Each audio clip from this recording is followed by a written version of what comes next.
Cette jeune fille noire était complètement aveugle. Elle ne pouvait rien voir pendant des années. Ses yeux étaient totalement recouverts de cataractes depuis son enfance. Lors d'une campagne de William Branham en Arkansas en 1946, elle vint avec son père pour rencontrer le prophète pour que ce dernier prie en faveur de ses yeux. Mais lorsqu'elle arrive sur les lieux avec son père, les deux vont se perdre l'un et l'autre à cause de la foule et de l'agitation qu'ils y trouvèrent.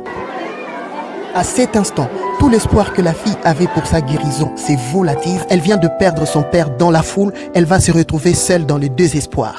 Mais ce qu'elle ignorait encore est que, dans les quelques minutes qui vont suivre, elle fera une rencontre mystérieuse qui va complètement changer l'histoire de sa vie. Mais avant tout, abonnez-vous sur notre chaîne YouTube William Branham Bibliothèque pour ne pas manquer ce genre de vidéos incroyables.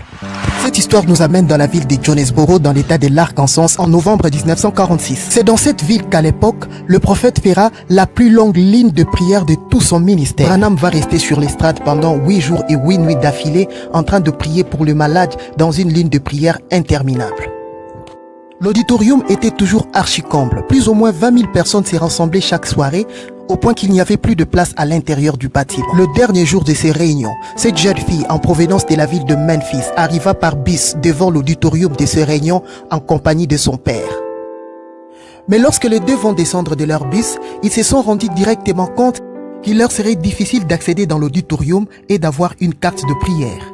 Ajouté à cette réalité, le père et la fille vont se perdre au milieu de cette foule dans l'agitation. Tout espoir de guérison pour cette jeune fille va se volatiliser à cet instant, car elle venait de perdre la seule personne qui pouvait l'aider et la conduire auprès de William Branham. Alors qu'elle tâtonnait au milieu de cette foule en recherchant son père, personne ne pouvait l'aider à cause de sa couleur de la peau, car il y avait une forte ségrégation raciale dans la ville de Jonesboro.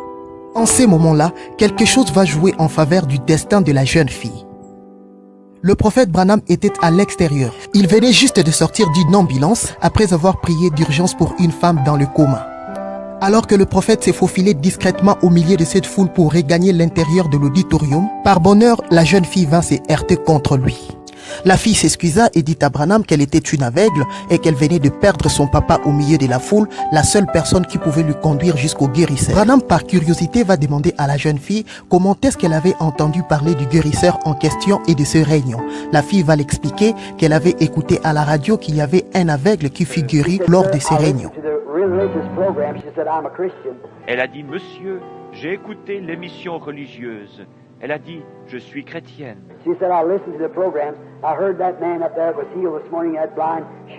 J'ai écouté les émissions. Ce matin, j'ai entendu parler de cet homme là-bas qui a été guéri. La fille demanda d'abord à Branham s'il pouvait bien l'aider en la ramenant tout simplement dans le bus où elle pouvait retrouver son papa. Et par la suite, elle lui dit s'il pouvait peut-être lui amener vers ses guérisseurs, elle sera guérie et ainsi elle pourra retrouver son papa toute seule. Branham va lui dire qu'il pouvait bien être la personne qu'elle était en train de chercher. La fille lui dit « Êtes-vous ces guérisseurs en question ?» Comme cela. J'ai dit « Peut-être que je suis celui que vous cherchez. » Elle a dit, me saisissant par le revers du veston, elle a dit « Est-ce vous le guérisseur ?»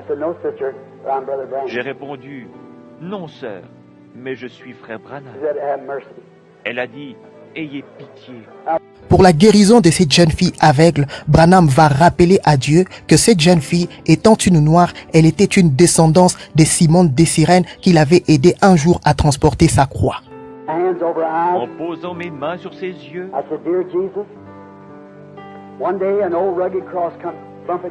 j'ai dit, cher Jésus, un jour une vieille croix rugueuse descendait la rue en cahotant. Les épaules ruisselaient de sang. Le petit corps frêle s'était presque affaissé sous le fardeau.